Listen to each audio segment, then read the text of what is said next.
Now, heading into game week 8, I have 4 free transfers available, and I'm thinking I might make quite a few luxury moves. So let's go and dive into my transfer plans for the upcoming game week.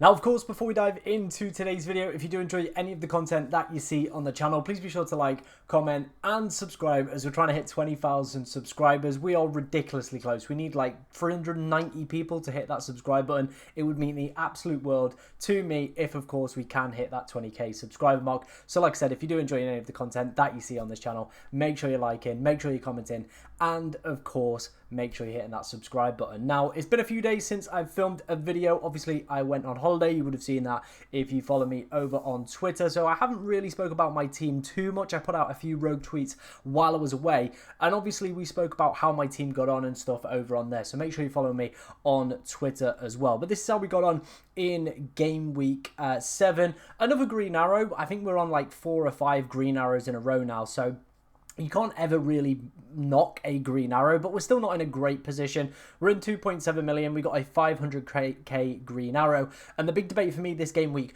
was and ahhing whether or not to activate my bench boost. If we'd have activated it, we would have had a very, very good week. As you can see right here, we had Dubravka, Anderson, and Rodon all pretty much doing nothing. Anderson managed to hit defensive contributions, but it is that Caicedo goal that has really, really hurt us, because that would have been a very, very steady bench boost of 16 points. You really can't knock anything above 10, so 16 points would have been ideal. I was just a little bit unsure about João Pedro, a little bit unsure about Gabriel. Of course, the Storm having a little bit of impact maybe on some games as well. I thought, you know what, let's just not risk it. Let's play it sensible. But as you can see right here, we managed to come away with a 16-pointer if we'd have activated the bench boost. So yeah, it's one of those where we're going to have to look for future weeks. Maybe game week 8, maybe game week 9 is where we're going to be looking, but it's just a little bit unfortunate. But overall, I think the team is in a very good place. Like I said, we've got 4 free transfers heading into this game week. So let's go and take a look at some of the players I'm lining up for buying. Now, first up is going to be Walter Marder. Obviously, scoring on Sunday, he got that penalty and scored it. So, yeah, well done to him. Obviously, a lot of people have been saying that, you know, Anthony Gordon is going to be the penalty taker for Newcastle United, and I still do believe that is going to be the case. I was one of the people that was saying that. We saw that in the Champions League. Him and Walter Marder were both on the pitch. Gordon took both of the penalties. Walter Marder won one of them in the Champions League as well, so it wasn't even a case of, you know, Anthony Gordon won that one or whatever. Anthony Gordon was on the pitch, so was Walter Marder, and Anthony Gordon took them. The problem that we're going to have with Anthony Gordon, and one of the reasons I've gone a little bit colder on him than I was probably pre-game week 7 deadline, is the fact that we have now started to see, you know, some reduced minutes for him. And a Surly substitution meant that he wasn't on the pitch when the penalty was awarded. So that's not really something I want to be investing into. So maybe Walter Marder could be that guy who has seen pretty decent minutes over the past few weeks, where maybe he's going to be the forward that I want to select from Newcastle ahead of this really good run, as you can see here. Brighton, Fulham, West Ham, Brentford, City, Everton, all teams where I feel Newcastle probably could score in these games. Why would I not select the guy that is going to be getting very, very good minutes? Also looks like Visser is probably not going to be around for a while. There's been rumours kind of circulating on social media saying that he's potentially done his ACL. However, they have been rebuffed by a very reputable journalist. So it is looking more likely that he's probably going to be back within like 6 to 8 weeks. He's apparently going to miss out on the African Cup of Nations to reward Newcastle United for obviously purchasing him and, you know, going with him. So that's kind of where his timeline is at. So I would say definitely for the next 5 to 6 fixtures, we're going to be safe with Walter Marder, and it does feel like his minutes probably should be very, very secure over that period. And if he's playing the full 90 and the penalty is awarded while Anthony Gordon isn't on the pitch, it does look like this guy could be the penalty taker. And maybe after that confident penalty where he completely stared down the goalkeeper, he maybe could be in the conversation to potentially take some away from Anthony Gordon. I still personally do believe that Gordon, like I said, is going to be the penalty taker, but I think getting an option that, you know, plays for a pretty decent attack is 7.2 million with some good fixtures coming up. I don't mind that. I think that is definitely investable material for me, and it also would of course allow me to do another move that we are going to see in a second. But I have got another forward in mind if I wasn't to go for Walter Marder this week. It would of course be my favourite. It is Jared Bowen. I thought the guy moving to striker would probably downgrade him as an option for me. However, what we have seen over the opening 7 game weeks is a shift that potentially might skew my perception of Jared Bowen this season. So originally I was under the understanding of, he's down as a midfielder. He pretty much plays as a midfielder. That is what we've seen from Nuno. He's just basically playing as a wide midfielder. So we're not really getting the benefits of the extra goal, of the extra point for, a clean sheet. So we've lost kind of the main appeal of Jarrod Bowen. However, what we are seeing with Jarrod Bowen is his baseline BPS is very good. Now, if you don't know what baseline BPS is, let me explain it to you. So before a player does anything, or, if you look at the bonus point system at the start of a game, you'll see like all the players on like 7, 8, 9, 10. That's before any kind of, key actions have taken place. It's just players playing the game. Well, what you want with one of your players is for their baseline to be extremely good. And that is what Jarrod Bowen is doing. He's averaging between a 10 and a 14 at the moment for his baseline BPS. Now, we've seen better from certain forwards. Definitely Matheus Cunha, who I'm going to compare him to, had a much higher baseline BPS last year. But Bowen is getting very similar to those ranges. And actually, currently the top forward for baseline BPS in the game right now. I think João Pedro is second. Again, another player that has been playing a little bit out of position within the 10 role that we've seen already, where these players can, of course, attribute more towards the baseline BPS as they're going to be involved in the game more. And that's what we're seeing with Jarrod Bowen. What we've also seen as well is when Bowen has scored in each of his games where he's got his 3 goals, he's come away with the maximum amount of bonus as well, giving him juicy 9 pointers. Again, something that I think, we saw a lot of from Matheus Cunha last year, where he'd probably get that goal, he'd get that assist, and all of a sudden you check BPS, oh, he's right at the top, walking away with 3 bonus. I think that is what we might have on our hands here with Jarrod Bowen.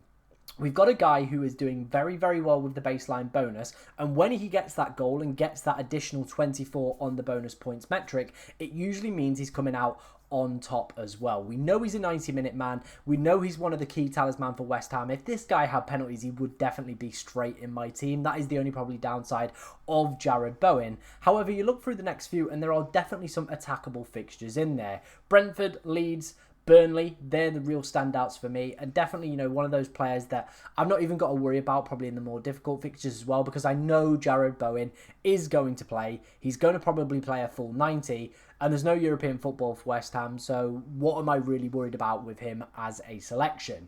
I think, it's probably a tight toss-up between him and Woltemade. If I was to buy a striker this week, I would probably edge a little bit more towards Bowen. I just think European football might start to impact, of course, Woltemade's minutes. Again, the slight chance of penalty maybe elevates it back to his way, but I've got a little bit of a soft spot for Bowen, and if I do obviously back my own kind of analysis that I've done on the baseline BPS, I'm going to back this guy, and I think we could be seeing some pretty decent mega hauls from him.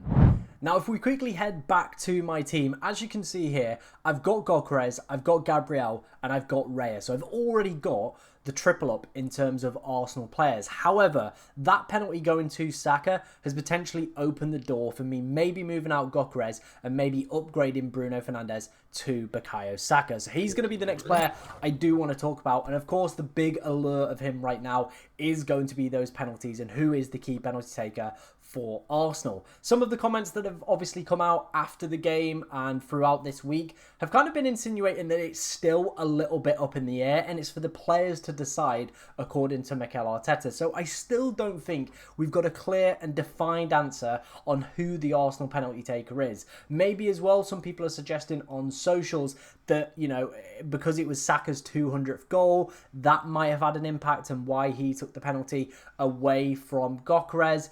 There's just so many things that people are still umming and ahhing about, and we just don't know. So this one for me does feel very much like a luxury transfer, taking out Gyökeres and bringing in Saka instead of Bruno Fernandes, who, by and large, I think a lot of people have been disappointed with Bruno because, of course, the 2 missed penalties, the -1, not really getting too involved in open play actions as well. However, I look past the Liverpool fixture coming up for Manchester United in game week 8, and I do see really good investable fixtures in there. And I do just think, why would I not want an attacker who can hit the defensive contributions and can also have some open play threat? Why would I not want that guy? I do still believe Bruno Fernandes is going to be a very, very valuable pickup. And I do think people are probably being a little bit too hesitant and a little bit quick to kind of judge on him and already making assumptions that he's a good or a bad player. If he hits defensive contributions in the last 2 games, his points total doesn't look too bad. If he puts those 2 penalties away, again, a lot of people are probably looking at his points total going, well, you just suck it up for the Liverpool game and then you got a great run of fixtures all the way up until game week 22. So I am a little bit hesitant to, of course, sell Bruno Fernandes, but Saka is, of course, looking very good with those Arsenal fixtures. And if it is going to be him as the confirmed penalty taker, then, of course, I do want a slice of that pie. It is a metric that I look to absolutely exploit. That would make him the talisman of this team. And I just think watching Gyökeres as well, he hasn't really kind of, lit the world alight at Arsenal so far. Like, his best game was against Leeds. They were, of course, very open and gave Arsenal a lot of chances. Other than that, he has just looked very clunky and not quite Premier League ready. Whereas Saka's come back, he's looking fit, he's looking fresh. There's some great fixtures here. If he's going to be the penalty taker, then bonus time 100%. And game week 10 and game week 11 are looking absolutely scrumptious as well on the FDR tracker. So I am a big fan of Saka. Like I said, am I going to make this move? It does feel very luxury, but we are in a very advantageous position where, of course, we've got the 4 free transfers in hand and we could just obviously use them all up and really attack the next few weeks. And then look to bank, of course, the next few transfers all the way leading up into game week 12 and game week 13. So we match what people have got on wildcard this week and then look to match, of course, in game week 13 with the wildcards there. Another player that has, of course, caught my eye and potentially a Reinders or Caicedo replacement is going to be Enzo Fernandez. Now, this guy for me, yeah, if Palmer's not available, that makes him really good, like one of the best options in the game at 6.7 million. Look at those fixtures, those are really investable. Nottingham Forest, Sunderland, Tottenham, Wolves, Burnley. I don't mind the Tottenham game either. I definitely think Chelsea could get something out of that. That for me looks like a really investable run of 5 fixtures, and like I said, this is all dependent on the news that we get of Palmer over the course of this international break. Now, if he's not going to be fit and available, then I would like a slice of that penalty share pie, and Enzo Fernandez has that. He also takes some corners as well, which is massively, really good. And he's also been playing in the number 10, and that is what we saw from him in the last game as well. He's also got open play threat and looks really good without Cole Palmer as well. So I think for 6.7 million, he could be a great enabler and a great talisman as well that I really would like to invest in. However, this one for me only becomes an option if Cole Palmer isn't available for the next few weeks. If he, of course, looks a doubt for game week 8, but should be back around game week 9, game week 10, then I'm probably just going to skip out on Enzo for this week and hope that, of course, he doesn't get a penalty in game week 8. And look, of course, to potentially maybe bring in Cole Palmer around game week 11, game week 12 for some of the more advantageous fixtures for Chelsea coming up. Those are my early transfer targets for game week 8. Now we're going to obviously put them into the team and see where we might play our bench boost over the next few game weeks. Okay, here is my team then, how it is lining up for this week. This is, of course, before we've made any transfers. This is how the team is looking. And you know what? Again, it could be a very decent week for a potential bench boost. Of course, we're going to have people like Ndai, Anderson and Tarkowski with not the best fixtures, but some of our cheap options actually have pretty good options this week. Of course, Dubravka and Rodon face off against each other, so that's pretty nice. We definitely can get away with that. We've got Caicedo, who obviously we benched last week. He's got Nottingham Forest. Again, feels like a very good fixture. Could it be one where he hits DEFCON? I'm not 100% sure. However, with him having a 70% chance of DEFCON, not hitting it in the last game, I do feel confident that this could be the game where he hits that defensive contributions. If Rodon or Dubravka keep a clean sheet and Tarky maybe gets some defensive contributions, we could be looking at between a 10 and 12 pointer, and I don't mind that for a potential bench boost. Like I said though, let's start adding some players in. So let's get rid of Gyökeres. Let's go for, now the Fantasy Football Hub AI is suggesting Bowen here, which is very interesting. So we'll give it Bowen for now. Bruno, of course, would become Saka, and then I probably would upgrade. Who would I upgrade here? I could either get rid of Reinders, Caicedo. I think we maybe would go and die potentially, but I like the fixture there. So you know what? Let's go with maybe Reinders potentially. I know it looks a little bit strange on paper, but I think this is probably the move we would do. So we get rid of him. We go for Enzo Fernandez in here. And we'd make those transfers. Apparently we haven't got enough money to do that. We'd have to free up a little bit more. So we'd probably drop Tarkowski down. And you know what? There's a perfectly good move there. Dan Burn, boom, easy, like that. So we'd probably go with something like that, optimize the team for this week. And again, that bench boost looks really good, really, really good. I like the look of that. Game week 9, this is of course how we would head in there. Again, the bench boost really is on with a very, very good looking bench. Dan Burn with Fulham, Rodon with West Ham, Caicedo with Sunderland, Dubravka with Wolves. Game week 9 looks like a real big week for, of course, those bench boost week, but the team is looking unbelievable for this game week. I really like the look of this team. As you can see, a 96% rating and 95% rating as well from the Fantasy Football Hub, so they're a big fan of it as well. Game week 10, again, the team looking ridiculously strong. We'd drop Senesi, we'd put Burn in, where we maybe could play Rodon instead of potentially Semenyo, but I think the form that he's in right now will, of course, just stick with him. So again, we can roll.